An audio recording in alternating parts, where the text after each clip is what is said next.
Hello everyone. Today we talk about how to fix the app of X. We will go to settings, then we click on apps.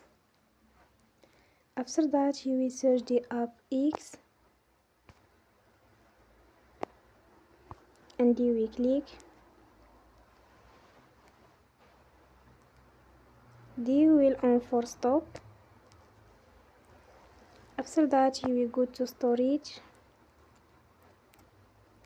Then we click on clear cache.